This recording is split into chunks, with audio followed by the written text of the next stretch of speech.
should get a lighter pulpit. This is ridiculous. Man, so good to have you guys back with us. We have been in this new series, The Lost Art of Dying, for the past few weeks. And so if you're new, just fair warning, we've been talking a lot about what it means to die to self and be raised to walk in a new life, just like the scriptures say, just like Romans chapter 6 says, dealing with baptism. By the way, next week on September 10th, we're going to do a baptism out in Boulder Creek. Went out there yesterday. It is a little cold, but you know what? If we die to self and raised to walk a new life, then it's got to cost you something. So if you're interested in getting baptized, or you know someone that is, we're going to have a quick meeting right after this service before the next service. And I just wanted to thank you for being flexible with us as we moved out of our normal space in the gym, which has a stage and awesome lighting and haze machines and all the great things that, make an American church, let's face it. And we moved into here, into the cafeteria. And we just said, let's simplify during this season because we don't know how long we may be able to stay here at the school. Obviously, with things being moved around, the school doesn't feel comfortable with random kids, your kids, being in their classrooms. So they moved us into the gym. And so we're working on maybe flip-flopping next week. We're going to talk through that as a staff. But I just wanted to thank you for being flexible in this season. The greatest thing to me is that we're able to gather in person because we're one of the few churches right now being able to meet in a normal space like this. And so we've had to make a lot of changes, but it's so worth it to me because to be here with you and recognizing that most of our people are not, maybe not most, but a lot of our people are not yet ready to come back just yet.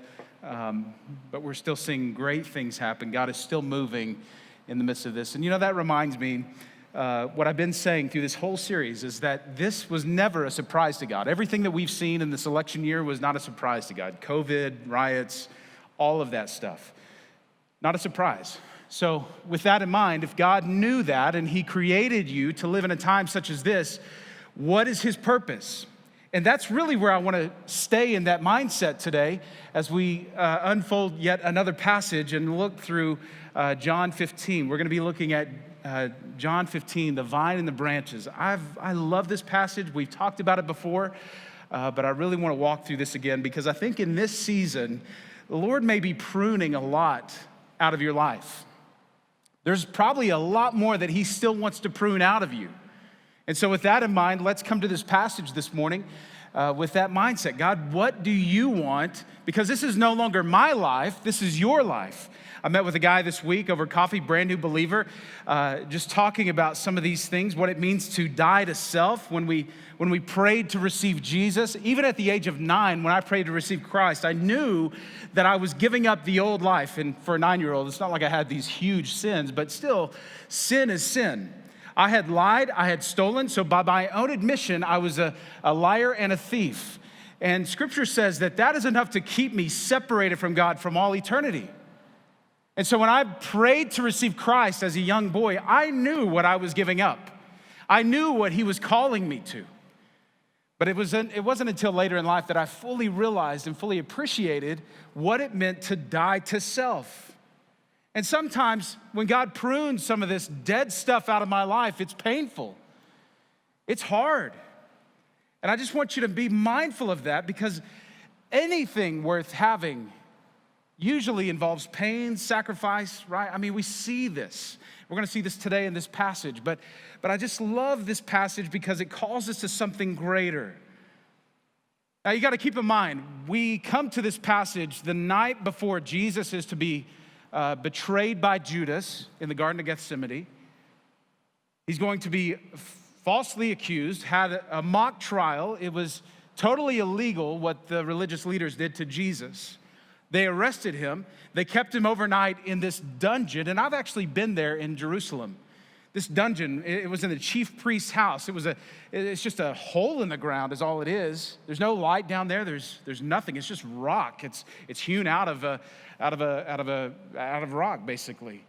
And it was in the chief priest's Caiaphas's house. They found his house. They said this is probably the dungeon that Jesus was kept in. There's tons of proof to support that. But we went down there into that dungeon, and I'm telling you, there is nothing more isolating. You think COVID has been bad? Put you in a hole at night after the men that you've been pouring into for maybe 3.5 years have all abandoned you. Peter, one of Jesus' closest disciples, had just denied Jesus for the 3rd time, right outside the house of Caiaphas. So think about how Jesus must have felt that night before he was going to be crucified on the cross for you and me. But he knows all this is coming. This is not a surprise to him, just like COVID was not a surprise to God. Jesus knows all these things are going to happen, and yet he still laid down his life for you and me. And so knowing that his disciples are going to abandon him, knowing that he's about to die on the cross the next day, what are some of the most important things that he's going to do with his disciples? Well, he's going to spend time washing their feet. Remember that? That's John 13. We talked about that a few weeks ago. John 13, when Jesus went around and washed the disciples' feet, it was an incredible, humbling act, if you think about it. The creator of the universe washing your feet. He came to serve, not to be served. The deeper image there was to wash away the things that we pick up on a daily basis, the things that we pick up just by walking on this world, the things of the world. Jesus was saying, let me wash those things away from you. And he says, you are clean. If you continue to do this, if you continue to let me wash your feet, and you disciples, if you wash each other's feet, you will be clean. That word clean is a great word. It's the Greek word katharos. Katharos means fit to bear fruit. So if we continue to let the word of God wash over us, to clean us, to purify us, because we live in a world that is fallen. We live in a world that is broken.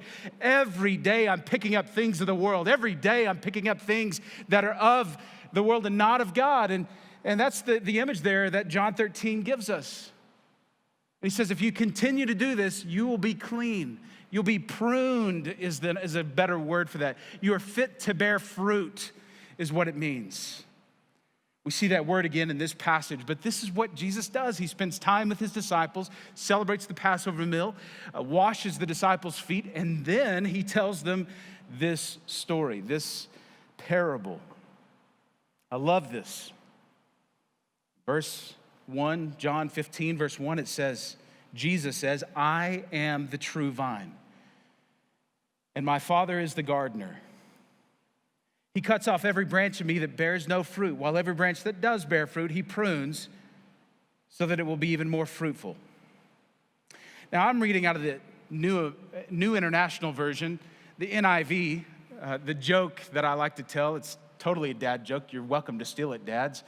It's the New Incorrect Version or the Nearly Inspired Version because, man, sometimes the translators are, that translated this from the Greek to the English, sometimes they miss some of the meaning. And not to say that I'm smarter than them, but I kind of am. But this word should not be cut off. This is a bad translation. I don't know if you read from the ESV. I think the ESV actually gets it correct, the English Standard Version. The reason I share that with you is because it gives us a false understanding of who God is. If we understand that this passage, this word, right here, cuts off, is not actually cuts off. It's the Greek word arrow, like aeroplane, if you want to see it that way. It literally means to lift up, to have lift, to rise up, to be raised up. Now let's think about this for a second. Jesus says, I'm the vine, you are the branches. He says, God is the gardener, my Father is the gardener. He bears up every branch of me that bears no fruit. Now, what does that mean? Back when I started right out of seminary, I got a job at a church in Kenyon, Texas, small town just south of Amarillo, working with college students. There was a D2 school there, and we had a blast with that college ministry, but that was my first house that we ever bought. And the previous owners planted this grapevine along the fence, which was great because we couldn't see our neighbors through the fence pickets. It was great. Love having privacy. And so we had this grapevine that would grow along the fence. And this grapevine would actually, at times, it would shoot off different branches across the yard for about 30 or 40 feet. if I didn't mow that week or whatever. So, or if I was just lazy. But usually I'd have to peel up this branch and throw it back on the fence. And the reason for that is because I don't want vines in my yard, but the reality is, if you're a vine dresser, if you have a vineyard, if you want your vines to produce fruit, you have to literally lift those branches up and put them back with the true vine. If you want them to put their energy towards bearing fruit rather than starting their own root system. So that's what this passage means. He lifts up every branch of me that bears no fruit and puts it back with the vine. This is what Jesus is talking about. With that in mind, let's come to this passage again. Verse 2, he says, he lifts up every branch in me that bears no fruit. While every branch that does bear fruit, he prunes so that it will be even more fruitful. That word, that phrase, so that, is so interesting to me because it means this is the whole reason for pruning. You know, sometimes bad things happen to good people, right? I mean, how many times have we thought that or even said that? We go, how could this happen to us? I shared with you last week when I found my daughter, Eden, 6 years old, laid out on the couch having a seizure. And I had that same mindset. Why, God, why? What God did out of that, though, was he was pruning away some things in my own life. It was hard, but literally he put me back with the vine. He cut off some of the dead things that were growing in my life so that phrase means this is the whole reason that God prunes us, so that we will be even more fruitful. Verse 3, it says, you are already clean. There's that word again. You are already katharos. You are already fit to bear fruit. You are already pruned to bear fruit because of the word I've spoken to you. Remain in me, as I also remain in you. Remain in me. That's other translations say, abide in me. I love that word. I love that word because it literally means cling to. Can't you just see this branch just clinging to the true vine? This branch that's been wrapping around all these other things, trying to start its own root system, and the gardener comes and puts it right back with the vine. He says, abide with me. Remain in me. This word in, remain in, could be phrased remain by or remain with me. Abide with me, cling to me, and you will bear much fruit. Remain in me, abide in me, and as I also remain in you. No branch can bear fruit by itself. It must remain with or in the vine. Neither can you bear fruit unless you remain in or with me. A lot happened in that passage, those 4 verses. But I hope you see what God is really trying to say here, what Jesus is really trying to say to those 11 disciples, those 12 disciples that are gathered around the table. He's saying some of you are going to be tested. Some of you are going to be pruned, and it's going to be painful. But I'm doing something greater through that. Some of you are going to be bearing fruit, and I'm going to start cutting away some of that stuff, and it's going to bear even more fruit. Some of you are going to fall away quickly, like Peter, like literally all the disciples, but God's going to put them right back with Jesus in a few days. I want you to think about this in your own life. What does this mean for you? What does this mean for us this morning? You know, we've been in this series, The Lost Art of Dying, and that phrase comes from this mindset that I had maybe 2 months ago when I was thinking about, man, our culture has just lost this mindset, especially the church culture has lost this mindset of what it truly means to die to self. You know, if we say that Jesus died on the cross and he saved us, he redeemed us, he gave us a purpose to live a life that has purpose, to be his presence, to be his hands, his feet, his mouthpiece for his kingdom. So many times we get caught up in politics or the latest events or our own sin struggle or whatever that is. We tend to go back into the grave. And what this whole series has been about is literally dying to self and being raised to walk a new life. When I came from spiritual death to spiritual life, something changed in me. And now I need to die to the flesh, the things that the flesh wants to do, the things that are connected to this world. See, we're saved for a purpose. We're different than the rest of the world. The Bible calls the church the called out ones. We've been called out of the tomb. We've been called out of the grave. So let's not put the grave clothes back on and get back into the grave. Let's stay out of the grave and make a difference with our lives. Let's bear fruit for his kingdom. Now, so often we just, myself included, we want to be comfortable. We want to go to a place that feels good, that sings all the right songs that we love, to hear a sermon that's incredible from a really handsome bearded pastor. We get that. But so many times we have this wrong mindset. It's a selfish mindset, if we're honest. Instead of viewing our lives as a purpose-filled life, as a selfless life, to become more like Jesus. That's the whole purpose.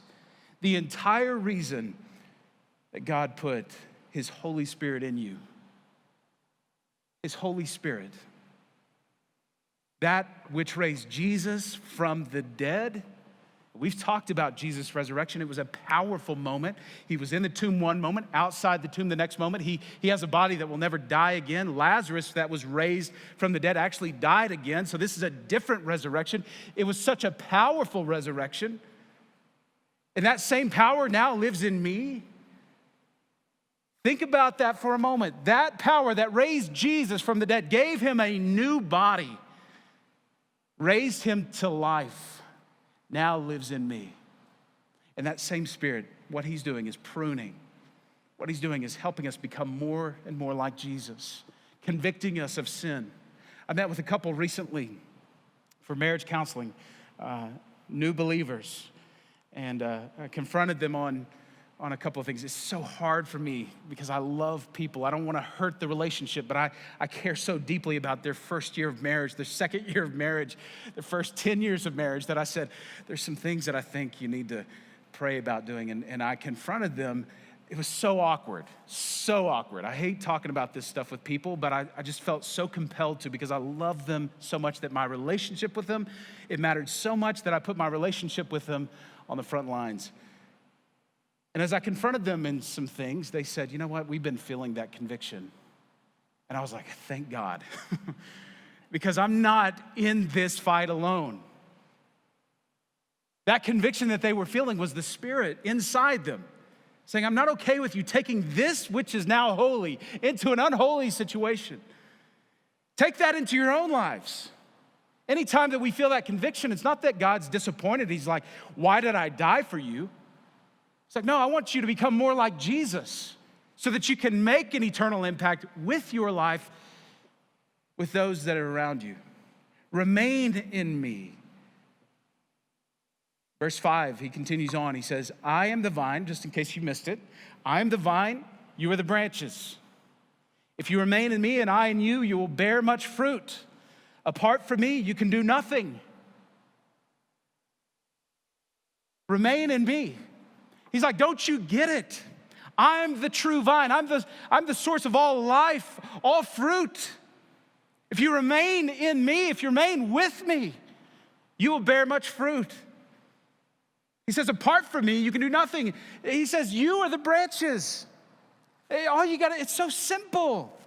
You just stay connected to the vine. You know, that's all you got to do. Stay connected to the vine. And then fruit just naturally happens. And then he makes this comparison. He's like, if you're not connected to the vine, you won't bear fruit. You can't be a branch and bear fruit by yourself. I wonder if Jesus is there and he's like, let's see this vine that's laying on the ground. It can't just say, I want to bear fruit. It doesn't happen that way. No matter how hard that branch tries on its own on the ground, it will never bear fruit. It's not connected to the vine. It's got to be connected to all that which is life-giving, the source of life, the source of water, nutrients, which comes from the true vine. Apart from me, you can do nothing, he says. There have been many times in my life where I have tried so hard to do this life on my own, even as the pastor of this church. That may be a shock. I'm close to perfect. I'm not there yet. But the reality is that sometimes I take matters into my own hands and I try to manipulate things because I think I know what's best. And God says, you don't know what's best. I open doors that no man can open. I raise people from the dead. I can do the impossible. I can bear fruit just by you abiding with me, by clinging to me. That's it. It's so simple. That's it. We're a branch.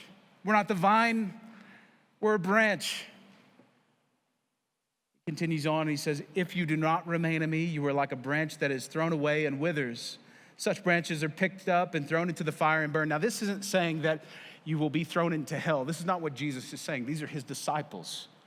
So what is he really saying here? He's taking an extreme view. He says, if you're like a branch that's trying to bear fruit on its own, if you stay disconnected from me, if you're a branch that's not connected to the vine, you are like a branch that is thrown on the ground. It's worthless. It's not doing anything. What do we do with those branches? Well, they're in the way. We just got to move them. We got to move. We could use them for fire to keep warm. We could use them for cooking. We could use them for things like that. In other words, what Jesus is saying is, if you're going to do that on your own, then I don't know what to do with you. You're like one of those branches. He didn't say you are one of those branches. He says you are like one of those branches. The Bible is very clear that once we come into this relationship with God, we can never lose this relationship with him. No matter how far away we run from him, he will always keep us in his grip. The Bible tells us that. Now think about this. Those of you who are parents, we all have children that we love, some more than others, right? But we all have children. If you're a parent, you have children. That's how it works. Parents love their children usually, right? And we've talked about this in the past, that for me to lay down my life for a friend, that would be it wouldn't be easy, but it would be doable. You know? You asked me to lay down the life of one of my children, I couldn't do it. Why? Because I love my children more than my own life. I love my children more than anything else in this world, with the exception of my wife, who's back there, beautiful Sherry. You're welcome. She is my number one. She's my primary. My kids come after that. But I love them. There's nothing they could do that would ever make me love them or stop loving them, right? There's nothing that they could do to make me stop loving them. If they change their name, they change their appearance, they move far away, they said, I don't want anything to do with you anymore, that doesn't change my love for them. This is the same type of love that the Father has for you and me. Those of us that have placed our faith in him, he calls us his children. He calls us his own. So many scriptures tell us that nothing can separate us from God's love. I believe that to be true. You know, years ago, when I was doing college ministry, I had a college student that I knew was struggling with his walk with Christ. He had become a believer. We baptized him, and he was having a hard time leaving the old life behind, if that makes sense. He was still going to parties, still getting drunk, still getting high. But on Sundays, he was in church. On Tuesday nights, during our college ministry gathering, he was there, singing with his heart, you know, just singing with all that he is, feeling guilty, feeling that conviction of the Holy Spirit. And I watched this play out over several months, or several weeks, and so I saw him. His name's Marcus. Marcus would not mind me telling this story today. Marcus would come down front, and he would pray every week. And I didn't know what he was praying, and it became more and more emotional, and there was more time spent there at the altar during the invitation that I would give on Tuesday nights. And one day, I found out that Marcus had been arrested, and he was in jail. He had drank a little too much at a party, was on his way home on the back roads, got pulled over, got thrown in jail. And he told me later that in the back of the squad car, as he's weeping, as he's crying, he said, this is what I asked for. He asked for God to wreck his life, to prune out the things which are unhealthy, to prune out the dead things, the things that lead to death, so that I can truly live. He said, this is what I asked for. I'm tired of having one foot in church and one foot in the world, one foot in the grave, one foot in life. God, if I'm not able to make that break, then just wreck my life. This is what he said, wreck my life. I want to be near you. I want to be in you. And as he sat there in the back of the squad car, he just began to weep, knowing that this was an answer to his prayer.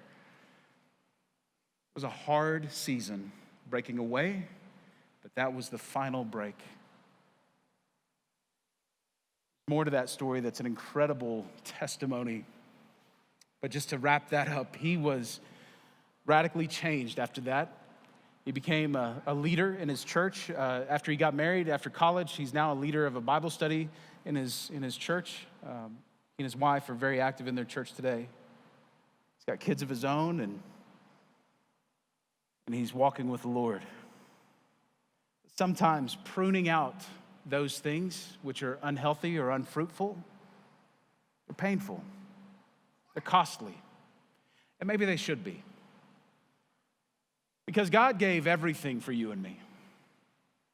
God gave everything to redeem us from death to life. We've said this constantly in this series, that you're not your own. You were bought with a price. Therefore, honor God with everything you have, with your body, with everything you have. You're not your own. You were bought with a price. You don't belong to yourself anymore. You see, you're set free for a reason. You're raised to life for a purpose. And God wants to use your life, use your story. Maybe you think, well, I don't have a great story. Yes, you do. Anybody that came from spiritual death to spiritual life, that's a great story. Now, so often, I know, we get defensive whenever we start talking about things that God needs to prune out of our lives. It's not as difficult as we think it is. If we just remain by the vine, that's it.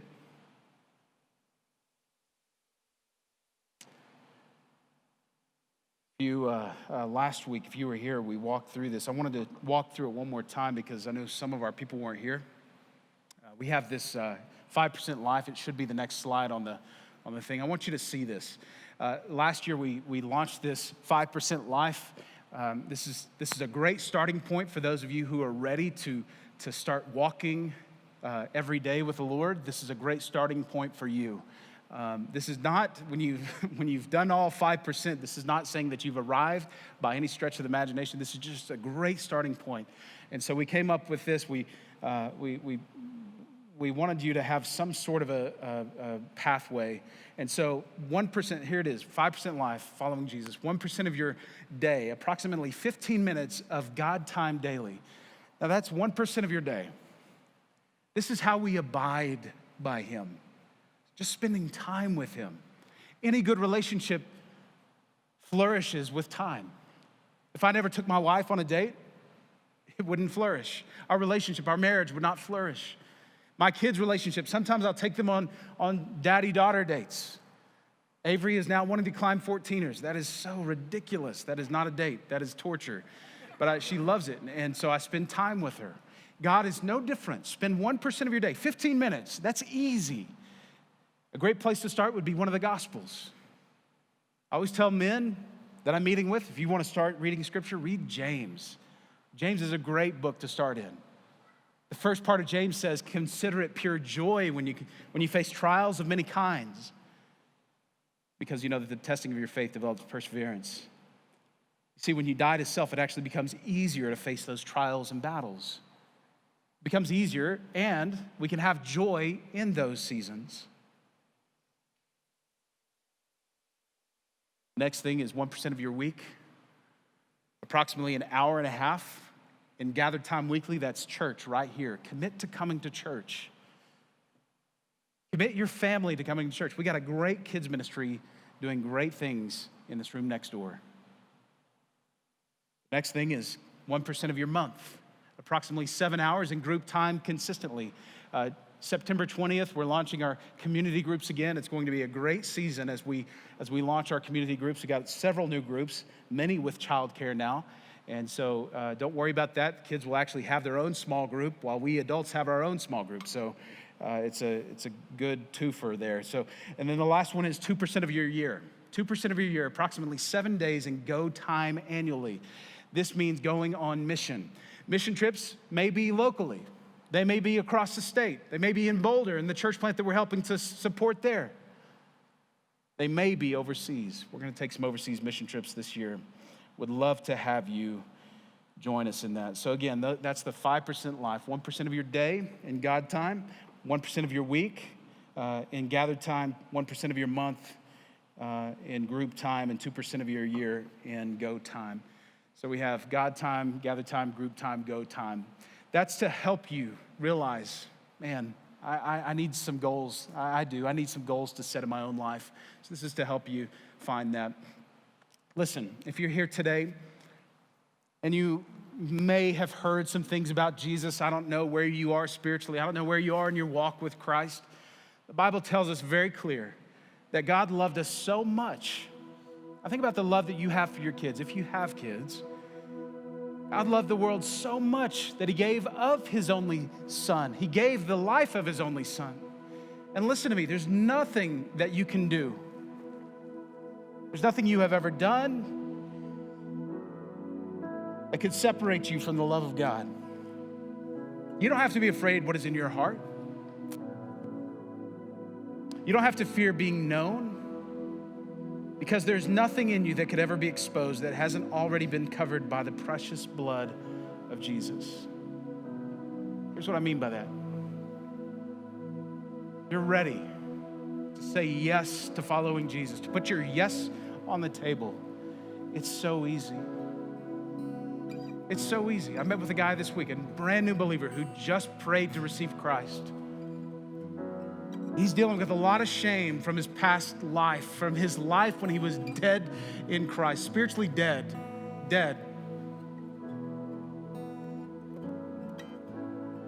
He's done all the drugs he can ever imagine. He's even had domestic problems. He's been in trouble with the law. He's got a lot of stuff.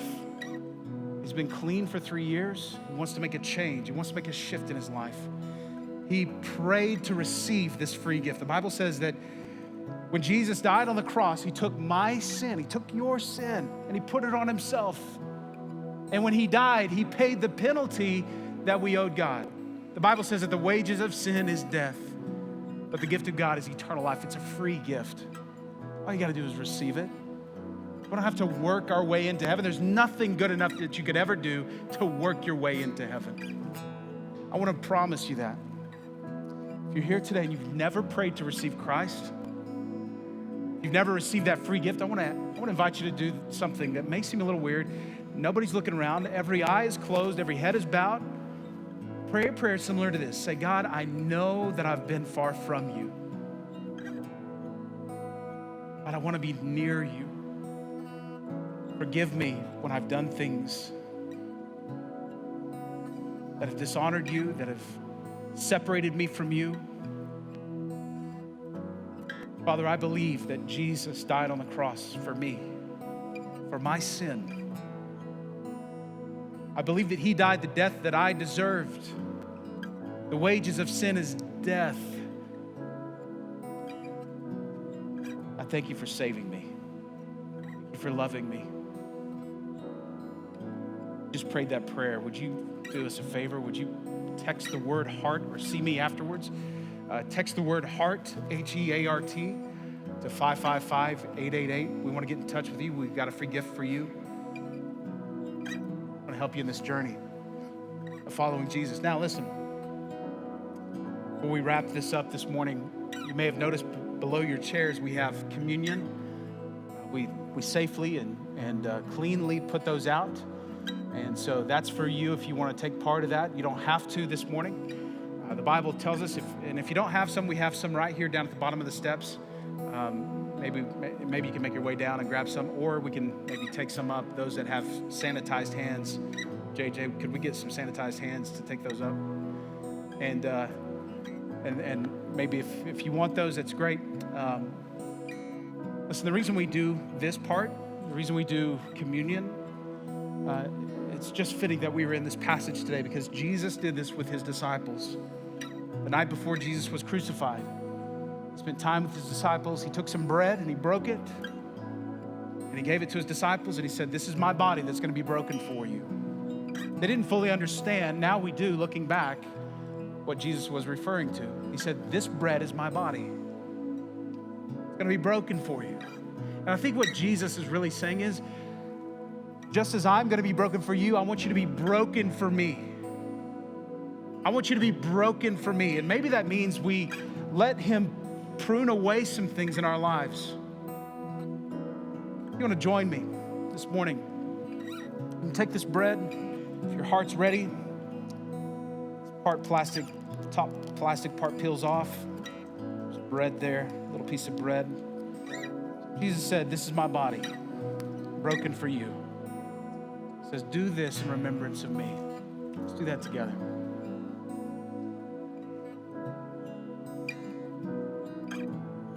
After that, he passed around a cup of wine.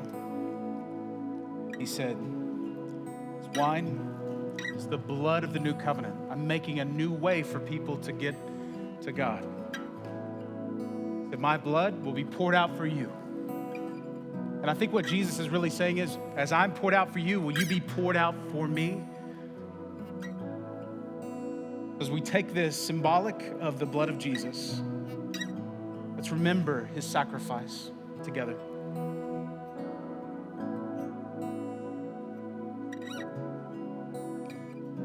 Before COVID, we had a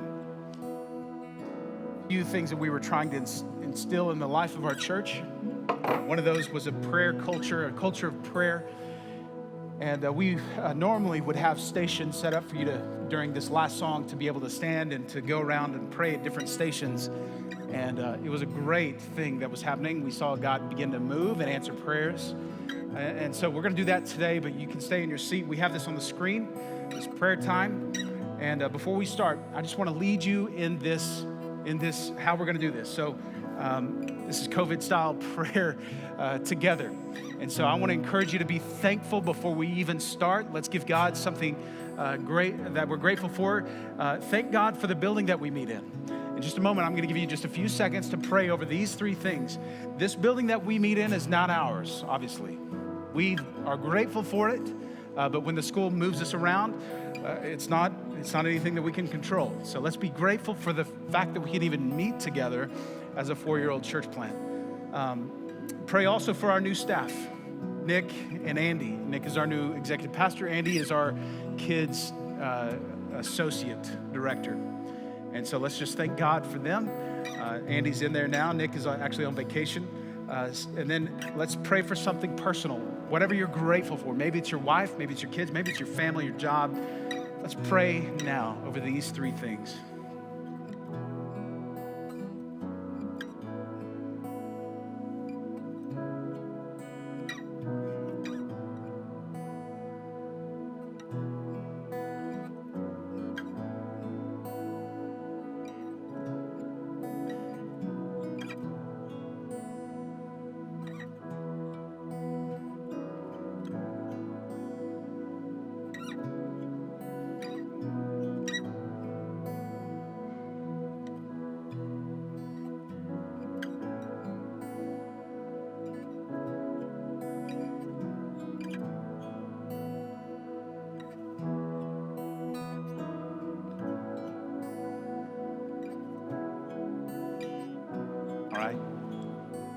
Next,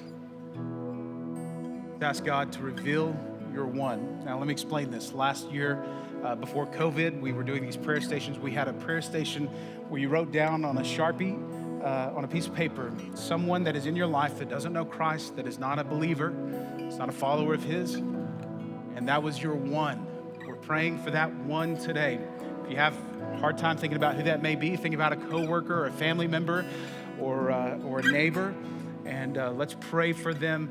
That's your one. And let's continue to pray for them. I want to encourage you. I didn't want to hand any paper out today because of COVID, but I would encourage you to write their name down on a card and put that somewhere where you're going to see it. Maybe in your car, maybe at your bathroom window or mirror. If you're looking out your window in your bathroom, that's weird. But let's pray for them this morning by name. If you don't have that name, ask God to reveal that name to you, whoever that is. Pray for them by name. Pray for opportunities to share your faith with them. Again, if we stay connected to the vine, it's that simple. God will be able to work those opportunities out and give you the right words. And then let's pray for an open heart from that one person. Let's do that now.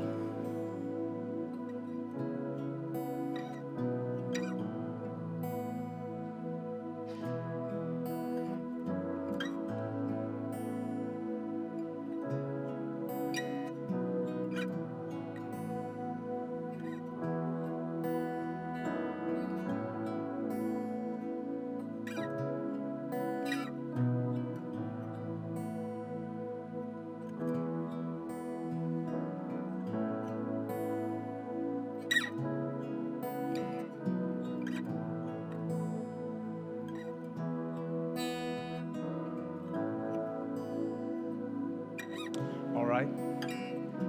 Sorry to break up your prayer. And we're asking God for big things. We've been saving up money for the past 4 years.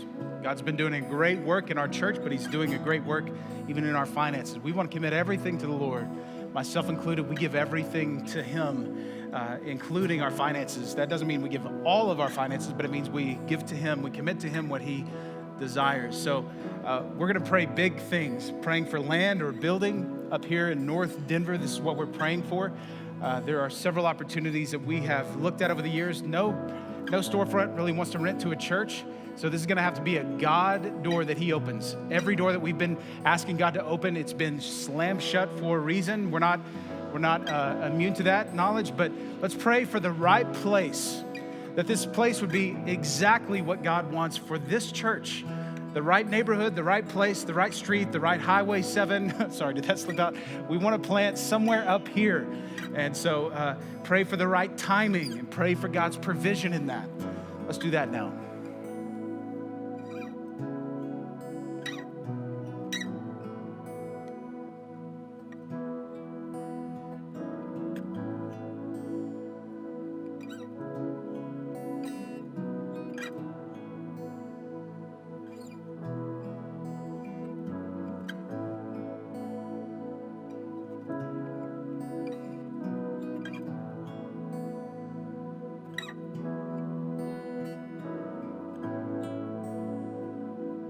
And lastly,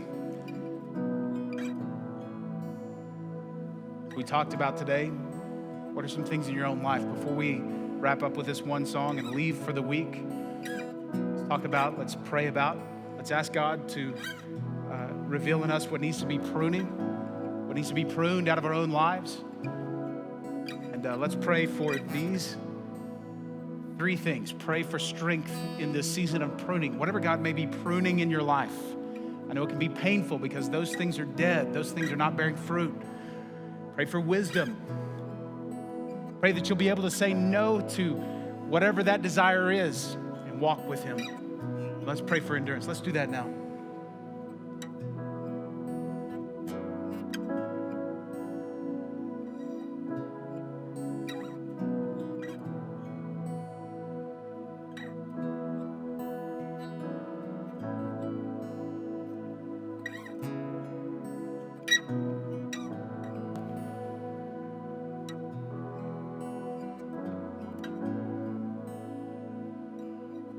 Father, as we've prayed together as a church, your people, your chosen people, God, we not only gather here for worship, God, we want to pursue you together. We want to encourage each other as we walk this road, as we run this race, and as we fight this fight. God, I pray that we would be a church that radically changes our mindset, that radically changes people in this area for the kingdom. God, I pray that we would see fruit in our own lives.